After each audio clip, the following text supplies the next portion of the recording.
12절로 19절에 있는 말씀, 신약성경 381페이지 베드로전서 제4장 12절, 우리 한 목소리로 같이 봉독합니다. 사랑하는 자들아, 너희를 시련하려고 오는 불시험을 이상한 일 당하는 것 같이 이상히 여기지 말고 오직 너희가 그리스도의 고난에 참여하는 것으로 즐거워하라. 이는 그의 영광을 나타내실 때에 너희로 즐거워하고 기뻐하게 하려 함이라. 너희가 그리스도의 이름으로 욕을 받으면 복 있는 자로다. 영광의 영 곧 하나님의 영이 너희 위에 계심이라. 너희 중에 누구든지 살인이나 도적질이나 악행이나 남의 일을 간섭하는 고난을 받지 말려니와, 만일 그리스도인으로 고난을 받은 즉 부끄러워 말고 도리어 그 이름으로 하나님께 영광을 돌리라.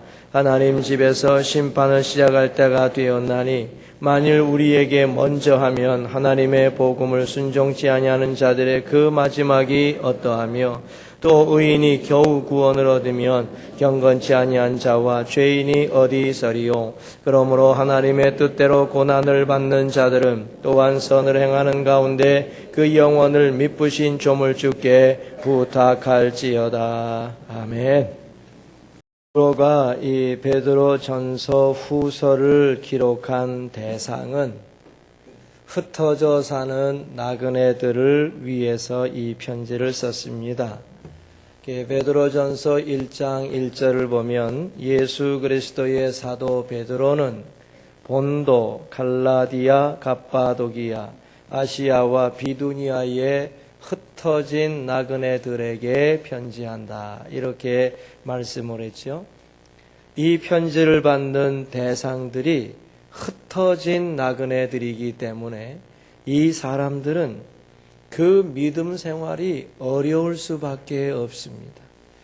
그러므로 베드로 사도는 항상 안타까운 마음을 가지고 성도들에게 믿음을 그리고 말씀을 권면하고 있습니다. 이 베드로전서가 5장으로 구성되어져 있는데, 이 5장 가운데 사랑하는 자들아 하는 표현이 그렇게 자주 사용되지 않습니다. 사도 요한은 짧은 성경을 기록할 때에도 사랑하는 자들아 하는 이 표현을 너무나 자주 사용하는 것을 볼 수 있는데, 그와 비해서 베드로는 거의 사용하지 않는다, 이렇게 봐도 틀리지 않아요. 여러분, 이것 때문에 단칼에 탁 잘라서 베드로는 사랑이 없다, 여러분 이렇게 몰아붙이면 안 됩니다. 베드로 후서는 3장으로 되어져 있는데, 베드로 후서 마지막 3장에 보면은 짧은 한 장 속에 집중적으로 4번씩 사랑하는 자들아 하는 표현도 베드로가 사용할 줄도 알았어요.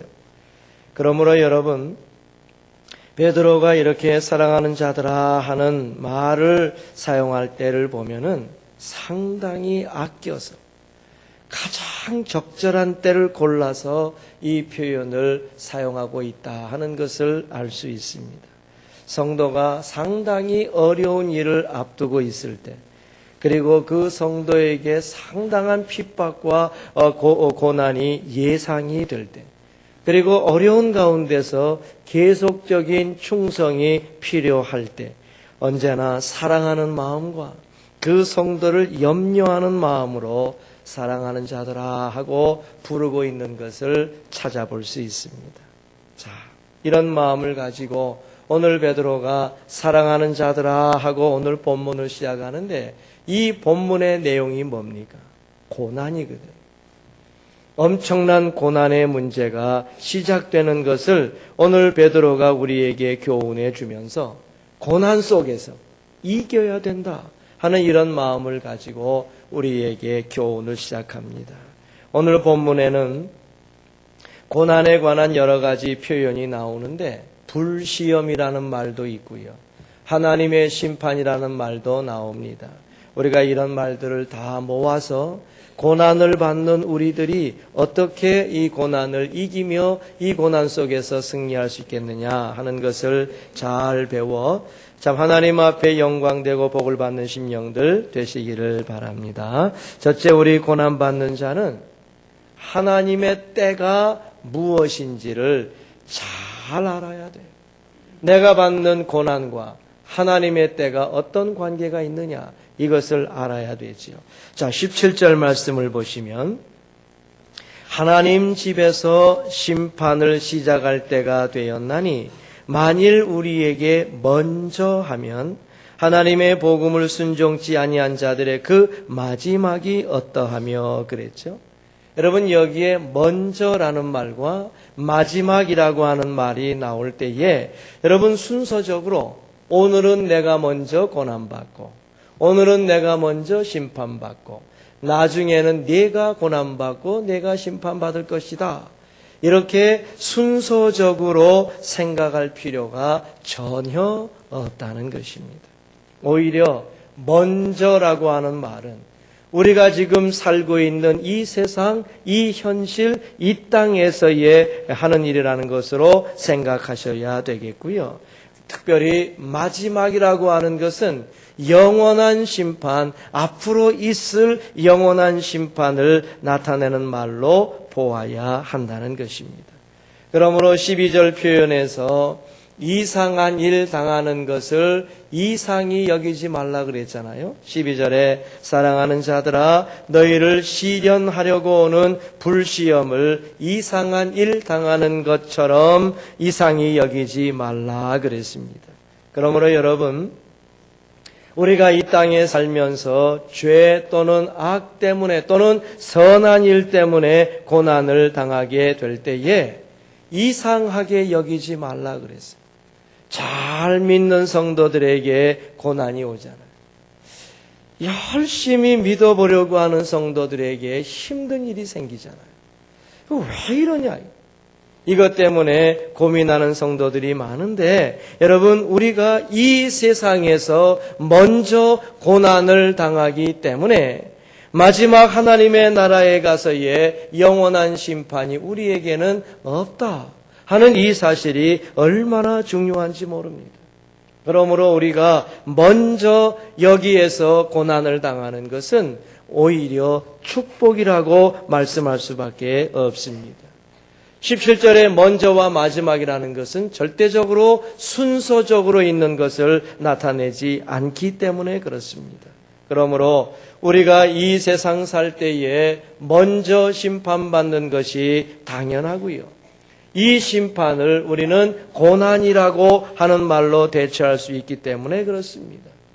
예레미야 선지자가 예레미야 25장 29절에서 내 이름으로 일컬음을 받는 이 성에서부터 재앙이 시작되리라 말씀을 했어요. 예루살렘 성, 하나님의 백성들이 있는 그 성에서부터 하나님께서 심판을 시작하시겠다 그랬죠. 이것은 순서적이 아니에요.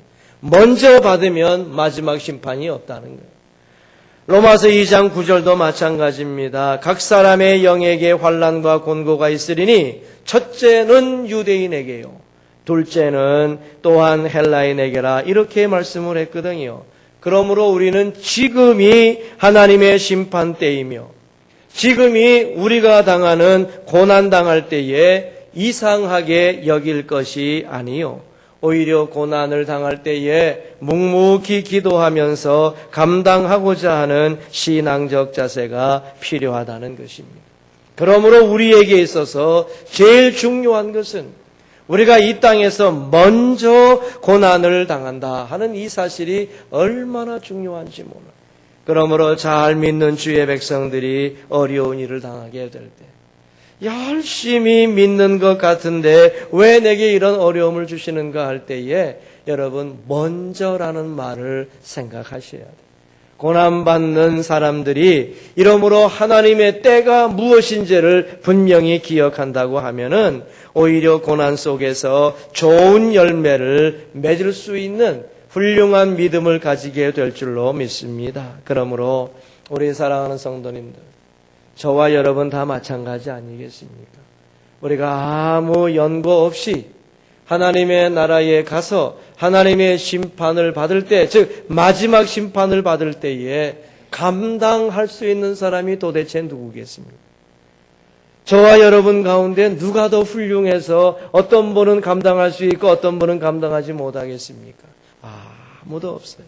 그러므로 하나님께서 우리를 사랑해 주셔서 이 땅에서 고난받으면 마지막 심판을 면하게 해 주실 수 있기 위하여 예수 믿은 이후에, 잘 믿은 이후에 우리에게 고난당하게 할 때에 하나님의 때가 먼저구나, 이 말씀을 기억하시면서 넉넉히 잘 이겨낼 수 있는 우리 사랑하는 성도들이 먼저 되시기를 바랍니다.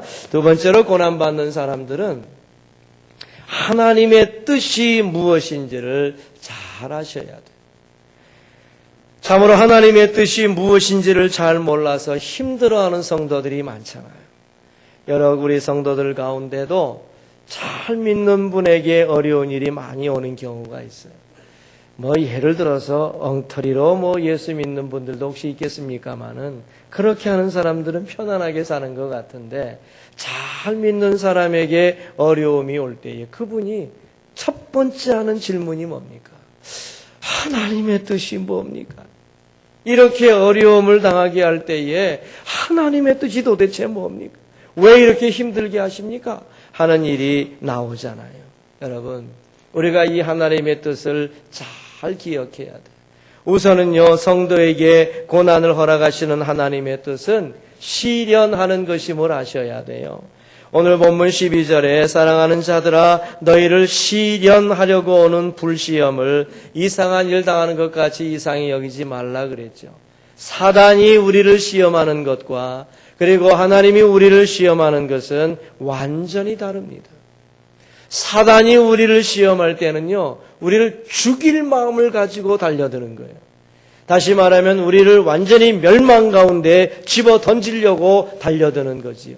예수를 시험하던 여러분, 마귀가 예수를 잘해 드리려고 시험한 겁니까? 이거는 싸움이거든요. 내가 이기지 않으면 내가 지는 거니까. 지면 멸망이거든요. 마귀가 지면 마귀가 멸망이고, 예수가 지면 예수가 멸망이거든요. 죽일 마음을 가지고 달려드는 것이 사단의 시험이지만, 우리 하나님께서 우리에게 고난을 주시고 우리에게 시험을 주시는 것은 우리를 파멸시키기 위함이 아니라 시련하시는 것이라 그랬습니다. 이것은 성도를 올곧게 세우려고, 바르게 세워주려고 성도들을 연단하시는 것이라고 말씀을 하셨어요. 야고보서 1장 2절 3절을 봐도 내 형제들아 너희가 여러 가지 시험을 만나거든 온전히 기쁘게 여기라. 이는 너희 믿음의 시련이 인내를 만들어내는 줄 너희가 알미니라 그랬어요. 베드로가도 동일하게 얘기를 했죠. 베드로전서 1장 6절 7절 이제 너희가 여러 가지 시험을 인하여 잠깐 근심하게 되지 않을 수 없었으나 오히려 크게 기뻐하도다. 너희 믿음의 시련이 불로 연단하여도 없어질 금보다 더 귀하여 예수 그리스도에 나타나실 때에 칭찬과 영광과 존귀를 얻게 하려 함이라 그랬습니다.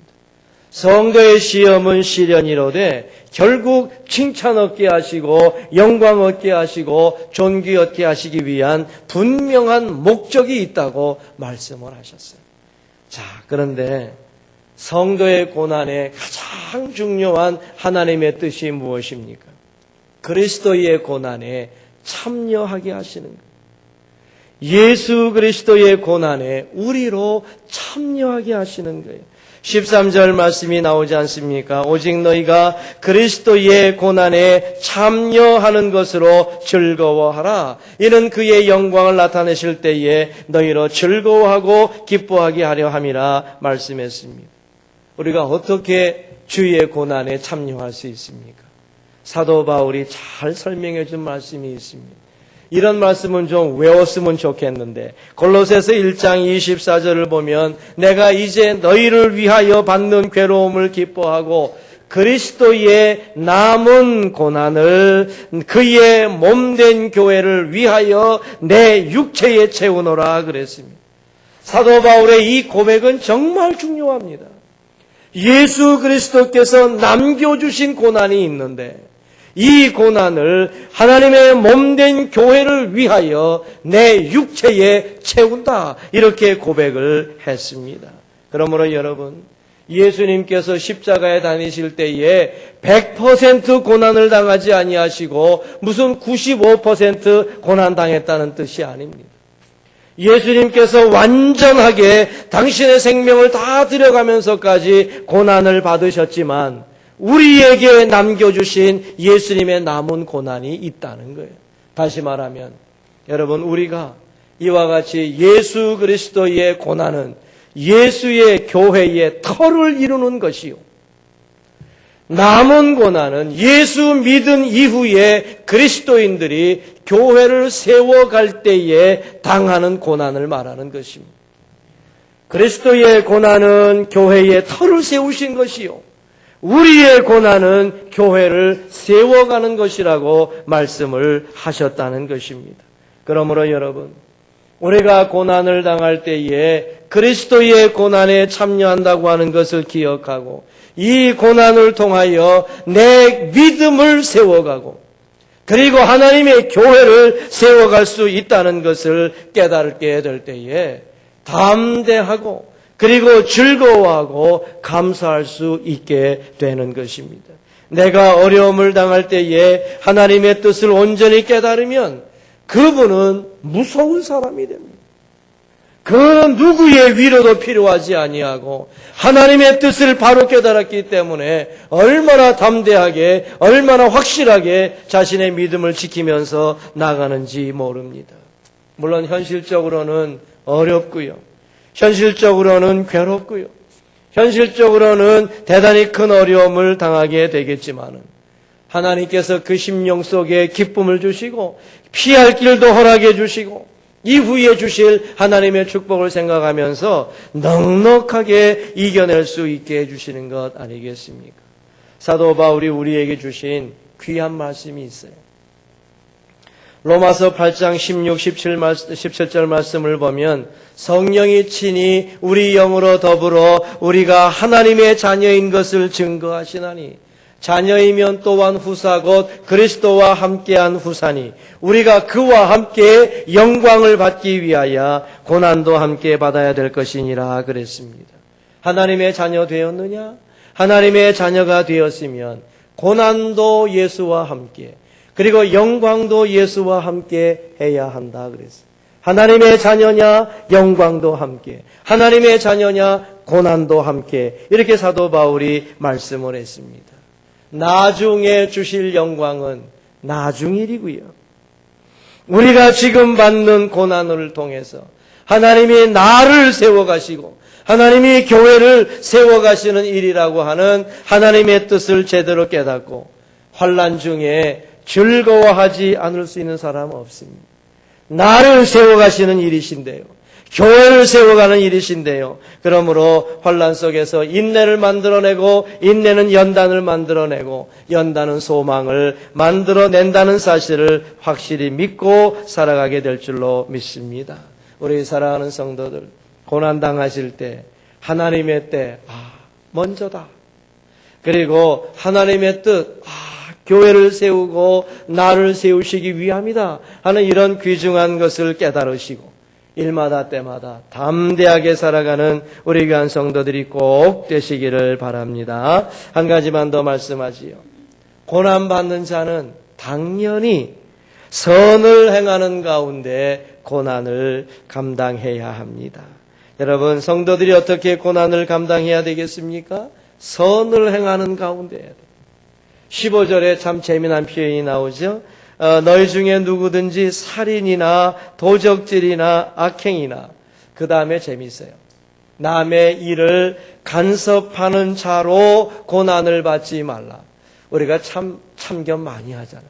그러다가 고난당하는 경우가 참 많거든요. 여러분, 그런데 윤리적인 실패, 신앙적인 실패, 이런 것 때문에 고난당하면 소용없다는 거예요. 물론 우리의 믿음을 키워주시는 것도 있지만은 살인하고 고난당하는 것, 악행하고 고난당하는 것 별로 중요하지 않다는 것입니다. 그러므로 성도는요, 선을 행하는 가운데 고난을 이겨내야 되는 거예요. 여러분 18절 말씀을 조심하셔야 돼요. 의인이 겨우 구원을 얻으면 경건치 아니한 자와 죄인이 어디서리요 그랬죠. 어떤 분들은 이 겨우 구원을 받는다는 말을 부끄러운 구원을 받는 것이라고 이렇게 말씀을 해요. 당신들 말이야 부끄러운 구원 받으면 되겠어? 충성하라고 이렇게 얘기하는 것으로 종종 사용해요. 충성하라고 하는 말을 하는 것은 인정해 주겠는데 부끄러운 구원이 있다는 것은 인정할 수 없어요. 부끄러운 구원이라고 하는 말을 하시는 분들은 행함이 전혀 없이 충성이 전혀 없이 그 구원받으면 구원이냐 이렇게 생각을 하거든요. 여러분 예수님의 십자가 옆에 한 강도가 죽기 직전에 예수여 나를 좀 생각해 주십시오. 그러고 나서 죽었잖아요. 그럼 그 사람은 도대체 무슨 일을 했냐 말이지. 무슨 충성을 했냐 말이지. 아무것도 안 했는데. 그러면 여러분 그 옆에 있던 강도가 부끄러운 구원을 당한 것입니까? 아니에요. 그러므로 여러분 부끄러운 구원이 있다는 것은 인정할 수 없어요. 우리의 구원은 그 자체가 영광스러운 것이고 우리의 구원은 여러분 세상에 그 무엇을 주고도 바꿀 수 없는 아주 귀한 것입니다. 그런데 오늘 베드로가 왜 겨우 구원을 얻는다고 표현을 했겠습니까? 그것은 영광스러운 구원을 받고도 도무지 행함이 없는 성도들을 책망하기 위한 것입니다. 우리가 구원을 받았으면 열심히 선을 행하고 살아야지 이런 뜻이거든요. 그러므로 여러분 우리가 선을 행할 때에 고난이 뒤따라오게 될 때 이 고난을 감당해야 우리가 참으로 하나님 앞에 온전케 되어지고 교회가 힘을 얻게 되는 거예요. 스데반이 잘 믿었잖아요. 그런데 돌에 맞아 죽었어요. 요즘으로 참 얘기하면은 이런 말씀드리기가 좀 민망하지만 거의 개죽음 당한 거예요. 스데반이 잘 믿었죠. 여러분 바울과 스데반을 비교하면 누가 훌륭합니까? 여러분 사도행전 6장과 사도행전 7장을 보게 되면은 스데반은 성령과 은혜가 충만했다. 스데반은 성령과 진리가 충만했다. 스데반의 얼굴을 보면은 천사의 얼굴을 보는 것 같았다. 스데반이 말을 하게 될 때에는 사람들이 꼼짝하지 못할 정도로 그 굉장한 설교력을 가지고 있었다. 성경 쭉 증거합니다. 특별히 사도행전 7장 보게 되면은 사도 바울의 성경 실력은 이 스데반의 성경 실력은 이루 말할 수가 없었어요. 완벽한 사람이라고 해도 과언이 아니죠. 저가 흠없는 사람이었기 때문에 흠없는 제물이 되어져서 하나님의 순교의 첫 번째 제물이 될 수 있었던 거거든요. 그런데 그가 돌에 맞아 죽었잖아요. 세상적으로 볼 때에는 정말 개죽음 같은 죽음을 당했잖아요. 그런데 여러분 흩어진 사람들이 나오지 않습니까? 스데반 박해 때문에 경건한 사람들이 다 흩어졌는데 그 사람들이 뭐 했습니까? 복음을 전하고 그들이 말씀을 전하고 예수를 전하면서 교회를 세워갔지 않습니까? 왜 그랬을까요? 스데반이 만약에 여러분 선을 행하는 가운데 아무 문제 없이 이렇게 죽었다면 왜 그렇겠습니까? 오늘 여러분 사랑하는 그 스데반이 선하게 살려고 하고 정말로 스데반이 이렇게 죽었지만은 세상적으로는 어렵게 죽었지만은 그에게서 분명한 확신을 가지게끔 되었기 때문에 경건한 흩어진 사람들이 선을 행하면서 고난을 당할지라도 전혀 두려워하지 아니하고 복음 전하고 교회를 세웠던 것 아니겠습니까? 그러므로 여러분 우리가 선하게 살려고 하고 하나님 중심으로 살려고 하고 믿음대로 살려고 하고 말씀대로 살려고 하면 고난이 다가오는 것은 당연한 것입니다. 바르게 믿고자 하는 사람에게 세상 모든 사람들이 절대로 칭찬하지 않아요. 여러분 13절과 16절을 보십시오. 그러나 즐거워하면서 그리스도의 이름으로 하나님께 영광을 돌리면서 여러분 고난을 넉넉히 이겨내야 돼요. 내가 선을 행하기 때문에, 내가 하나님 중심으로 살기 때문에, 내가 말씀대로 살기 때문에 오히려 즐거워하면서 기뻐하면서 살아갈 수 있는 성도들이 되어야 되는 거예요. 어렵죠? 그러나 이게 믿음이에요. 삶이 곤고하지요. 그러나 여러분 이 잠깐의 길을 걸어가면 우리 주님이 넘치는 축복을 준비하고 기다리고 계신 거예요. 쉽고 넓고 좋은 길이면 왜 많은 사람들이 그 길로 가지 않겠습니까? 이 길이 좁고 이 길이 험하고 이 길이 나빠 보이는 길이기 때문에 사람들이 가지 않는 거예요. 그러나 여러분 우리에게 목표가 있어요. 선을 행하다가 여러분 어려움 당할 때 부탁합니다. 낙심하지 마세요. 넘어지지 마세요. 하나님이 여러분들을 붙들고 계시는 것을 기억하시고 하나님의 때 기억하고요. 하나님의 뜻을 기억하고요. 그리고 오늘 주님이 여러분들에게 선을 행하고 있을 때에 확실한 것을 예비하고 계신 것을 믿고요. 일어서셔야 돼요. 당당하게 앞으로 나가셔야 돼요. 사도 바울이 뭐라 그랬습니까? 사도 베드로가 베드로전서 3장 17절에서 선을 행함으로 고난받는 것이 하나님의 뜻이다 그랬습니다.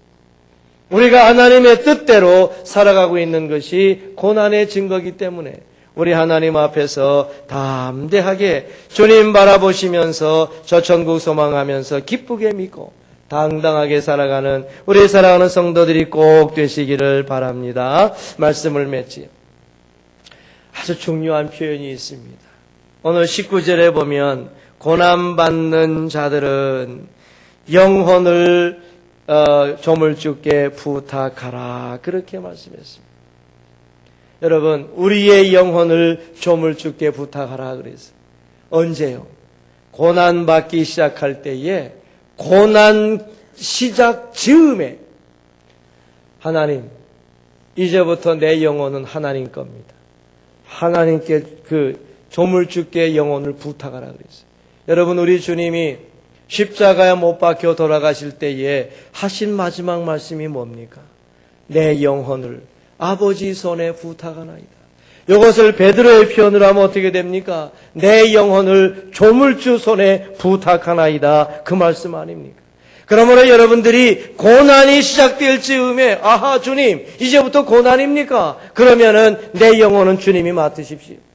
내 영혼을 조물주께 부탁합니다. 이렇게 맡겨놓고 여러분들이 고난을 시작하라. 오늘 사도 베드로가 이렇게 말씀하지 않습니까? 그러면요 이 땅에 살 동안에 여러분들이 고난당할 즈음에 주시는 축복이 있습니다. 너무너무 좋아요. 14절에 너희가 그리스도의 이름으로 욕을 받으면 복 있는 자로다. 영광의 영 곧 하나님의 영이 너희 위에 계심이라 그랬어요. 여러분들이 영혼을 조물주께 맡기고 고난을 시작하게 되면 우리 영광의 영이 우리 위에 머물러 계신다. 영광의 영, 하나님의 영이 우리 위에 계신다 그랬어요. 여러분 예수님께서 세례 받으실 때에 하나님의 성령이 비둘기같이 내려오셔서 주님의 머리 위에 머물렀잖아요.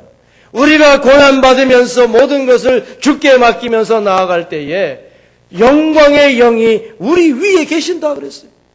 이것보다 더 큰 축복 없어요. 그러므로 하나님의 성령이 우리 위에 머물러 계시니 너는 하나님의 아들이다. 너는 내가 기뻐하는 자다. 주님이 말씀해 주시는 것이 뭐 아니겠습니까? 그러므로 여러분 우리가 고난당할 때에 우리의 영혼을 조물주께 맡기게 될 때마다 하나님의 음성이 들리면서 영광의 영이 머물러 계시면서 너는 내 사랑하는 아들이다. 너는 나의 기뻐하는 자다. 음성이 들리게 될 줄로 믿습니다. 이제 마지막에 그 미래 축복이 무엇입니까? 13절에 보면은 그의 영광을 나타내실 때에 너희로 즐거워하고 기뻐하게 하려 함이니라 말씀했습니다. 그리스도의 영광이 나타나는 때는 주님이 다시 오시는 때 아닙니까? 이때 여러분, 세상 많은 사람들은 산아 무너져라, 바위야 부서져라, 그래서 어린 양과 그 보좌에게서 내 얼굴을 좀 가리워 달라, 이렇게 여러분 부탁한다 그랬지만은, 주님이 영광 중에 나타나실 때에 세상 사람들은 숨고 싶지만은 우리는 당당하게 나타나서 주님을 배웠고 주님 때문에 즐거워하고 주님 때문에 기뻐하게 될 날이 있게 된다고 말씀하지 않았습니까? 우리의 사랑하는 성도들이여, 그러므로 우리에게 고난은 어쩌면 선택이 아니고 필수인지 모릅니다. 이 고난 당할 때에 하나님의 때 먼저, 하나님의 뜻 교회 세움, 그리고 선을 행하는데 이렇게 사시면서 영혼을 맡길 때부터 영광의 영에 휩싸이는 우리 사랑하는 성도들의 온전한 삶이 되시기를 바랍니다. 기도하겠습니다. 하나님 우리 아버지, 우리가 고난당하지 않고 편안하게 하나님의 나라에 가면서 우리의 구원을 완전하게 만들 수 있다면 얼마나 좋겠습니까? 그러나 주님께서 그리스도의 고난에 참여하는 것처럼 너희가 고난당하는 것이 하나님의 뜻이라고 말씀하셨으니 우리가 고난을 당해야 될진데 하나님이여 고난당할 때에 먼저 내가 고난당하니 마지막 심판을 면하게 하시는구나 믿고 나아가게 하여 주옵시고, 내가 고난을 당하면서 하나님 우리 아버지, 참으로 내가 주님의 교회를 세워가고 내 자신을 세워갈 수 있게 하시는 하나님의 뜻이구나 깨달으면서 담대하게 하여 주시옵시고, 언제나 선을 행하는 가운데 고난을 받으면서 주께 나아가는 우리 사랑하는 성도들 되게 하여 주옵소서. 고난이 시작될 즈음에 내 영혼을 조물주선에 부탁하나이다 고백함으로 말미암아 우리 영광의 영이 내 머리 위에 머물러 계심으로 너는 내 사랑하는 아들이요 너는 내 기뻐하는 자로다 하시는 주의 음성 들으며 담대하게 살아가게 하여 주옵소서. 우리 구주 예수 그리스도의 이름으로 기도 올리옵나이다. 아멘.